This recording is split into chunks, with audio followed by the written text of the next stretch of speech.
Okay, hi. I wanted to do a tutorial on how to make a homemade mask for those that are military spouses of any branch. For the Marine Corps, they have been very specific about what kind of colors that we can use or that the service members can use, which makes it difficult for us because we can't just have patterns, or the Marines can't have patterns.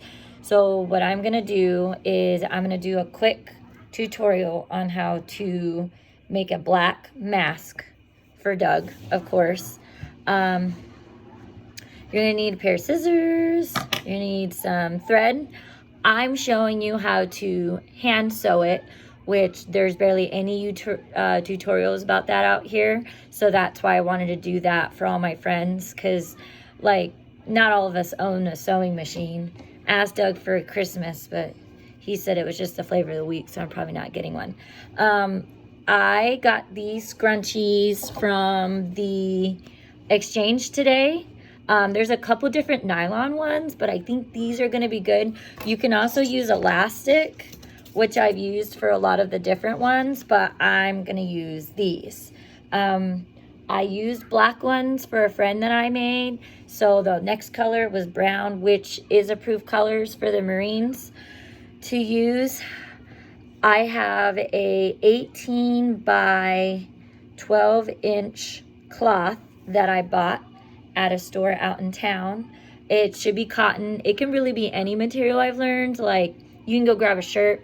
I used one of Doug's old button-up shirts for a couple other ones that I made. It's going to look like this ultimately, but I wanted to show you all how he started out.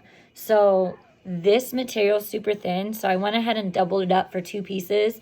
So it's going to be sandwiched together like this. So you're going to hamburger style fold it just like this. And then what you're going to do is you're going to sew across the top. So the top that is across from the fold it, you're going to sew this right across the way. And what I did is, to make it easy for you all, I went ahead and threaded 2 needles. So when I thread needles, I thread 1 piece of needle, I fold it in half, and then that way it's technically 4 pieces of thread in a needle. That's how I always thread needles. I thread it for a decent length, and then I always tie the knot at the bottom. I think you guys can kind of see that. That way, when you're sewing, it has something to catch on. So I'm just going to go ahead and start doing this. So usually if you've never sewn before, I probably do it a little bit different than other people. I don't quite remember who taught me. It's either my father or possibly his mother or church. There probably be a lot of individuals that have contributed to me sewing. So, and that's one thing, like, you'll notice I'm kind of struggling right now. That will happen. Maybe some people are better at it than I am, but this is me being me, and this is how I sew. So you start off with the very first stitch. I always knot it, so you just bring and that way it secures it, and I do it twice. I don't know if there's a wrong way or a right way. I know that there's all those sewers out there with actual sewing machines that will probably be like, Raven, that's the wrong way, but it works. It's kept everything I've ever sewn together. And then after you do that, you just sew. When I watched a tutorial recently, I watched a woman do it this way. I call this the Raven Quick way, where you kind of just loop it through. So it will space out the threading a little bit wider, but it's not going to affect the quality of the product. Not for these masks. This is to protect us from COVID-19.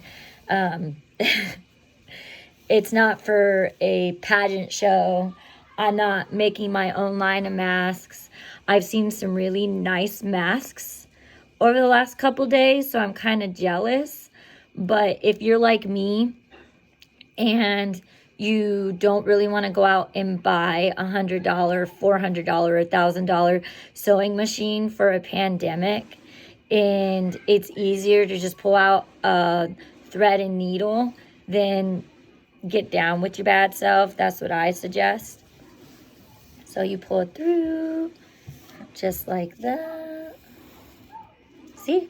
And then I pulled it through. Sometimes it'll be a little messy, but no big deal. It's nice and tight. So you're going to keep going all the way to the end of this. And you'll see how quickly this is.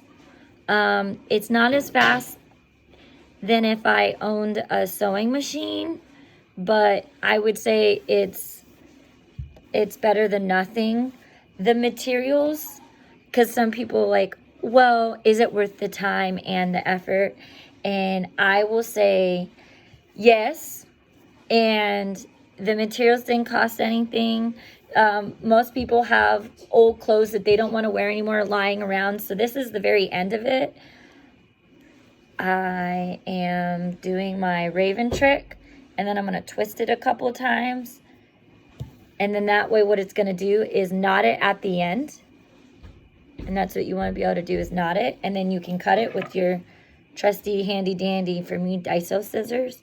Daiso scissors are also the dollar store, Dollar Tree. So that's that portion. I always have an extra needle. Before you start sewing again, for your needle that you just finished, make sure you knot it at the end just like before. I usually try to double knot it, which tends to be tricky. And if you were to look all over my house right now, I have pieces of thread cut up everywhere because I just literally been like cutting and trimming. And no, I'm not messy. Just I have a Roomba, and Maisel is wonderful and she cleans stuff. Okay, so I have that knotted. I'm gonna do this right side in. So you're gonna start out with the wrong side out and sew it in half. And then you will see it's like a sleeve. Now you could stop here if it's stretchy enough and just use this, because I feel like that's the next best thing. So now what you're going to do is, let me flip the camera around. This isn't, I'm no like YouTube blogger. So you're gonna take the material and you're just gonna fold it. You're gonna kind of create pleats, and it's pretty simple to do, a little more difficult one-handed. And then what you're gonna do is, I have like old school binder clips that I'm just gonna clip to the end, which I'll show you. Just take one, and this way it helps keep in place. You can use anything. I've literally have used binder clips, paper clips. If you got old school bobby pins that get down with bobby pins, you just need something to hold it in place. Now I also did a couple of these without holding them in place. It's a little trickier. You just do one side at a time. So it's not completely the end of the world, but this is what it's gonna look like with it on there. And then what you're gonna do is you're going to take one of your hair ties. You want the knot, or if you get one of these, or if you take elastic and you knot it at the end, you're gonna leave the knot out. And I do that so that you can adjust it, because everybody's faces is different. Everybody's ears are placed different. My dad kept telling me some, no offense, I love you, but my dad kept telling me a specific way of doing it, and I didn't really understand. So I figured if you put a type of elastic or something that you can adjust, that way if you're making them for someone that's not yourself, or if you don't have the ability of measuring it to them, this way they can change it at any point in time. I think you guys can hear my kids screaming in the background. Please don't mind them playing outside. So, okay. Next, you're going to fold it over, right? Like this. See? Just fold it right over. You'll see it. And then you're going to start sewing it.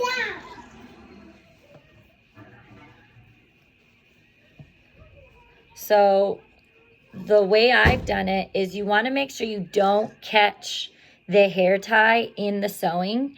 And I say this because if you want to adjust it, because you can take that hair tie out and it can be interchangeable where you can put something else in. Like if you wanted to put like shoelaces, I've seen some people do shoelaces. So you want to make sure you don't catch it. So I start on the very end of it, and then I do one stitch, and then I do a stitch and I knot it. And then that way it secures it. I've never really had any of my sewing falter, but I get a little paranoid because I just want to make sure. And then you just stitch it across. And this is how fast and easy it is. You okay? Penelope knocked down all of Alice's towers, so Penelope, oh my goodness, Alice accidentally kicked. Oh, are you okay, Penelope? And, okay, thanks. Can you help her? Can you please get her an ice pack? And this is how you sew and parent at the same time. Penelope, can you please take a breath, babe? All right, so I'm already at the end. So same thing for the others, where you just you'll be bleeding though. You okay, Penelope? Okay, just take a breath. All right. So I'm gonna do one more tie knot right at the end, and boom, done with this side. So and then you're gonna cut it. And then, as you can tell, almost done. Look at that. Almost done. I've been talking to you for 12 minutes. Alright, so on to the next side. So you're going to do the same thing as before. And you can use your second needle this time because your first needle, depending on how much thread you put on it, is already real low. And so you're going to... Can you please shut the door? You're going to... Penelope, please take a breath. So you're going to go ahead and fold it over just like that. And now they're outside. Hopefully they're okay. Okay, so here's some thread. So you're going to do just like what you did before. Start it on the end. Can Sammy and Reed and You're going to knot it. Can Brandon and Reed have a popsicle? And also that No, thank you. Gail and Alice. No, and thank you. me. No, thank you. Why? Not because it's almost dinner time. I'm hungry. Okay, give me a moment. Alice! And then I'll get you some dinner. Okay, so you go like that. I'm going to get it for you in a moment, baby. Okay, I love you. Okay, so you're going to keep like this. And you're just going to keep sewing and sewing. Just like before. See, and I'm almost done. And we're at 13 minutes. And we've gone through 2 meltdowns. And almost completed a mask. So if anyone asks how long it takes to do a hand sewn mask, you can tell them 2 meltdowns. two 4 or 5-year-old meltdowns. Oh, so I almost accidentally sewed through, and you can look and see too in there if you catch the hair tie, just to make sure. And if you did, you can just, I barely caught it, so I'm just gonna snip the little piece that it's connected to, but not the threading itself. And then that way, because you want to make sure, yeah, you want to make sure that it's not sewn. That way, if you want to interchange it because it's uncomfortable or you decided a different way, that way you don't have to like trash it, you know. I know some people don't have the money right now with the way everything is going, and if you're using your own personal like clothing, you're not going to be able to go out. No one can really go out in the States right now to stores. We're lucky enough that we're only in HP Con C+. there's a plus in that. So that means we're still able to go and do a few things, but we're still pretty limited. And gonna do the special Raven nut. And I'm done. That's it. So you're gonna trim it? Okay, in a little bit, babe. And then you're gonna go like this. I think she fell off the couch. And we're done, and I look like Bane. Thanks for listening to me and my children screaming.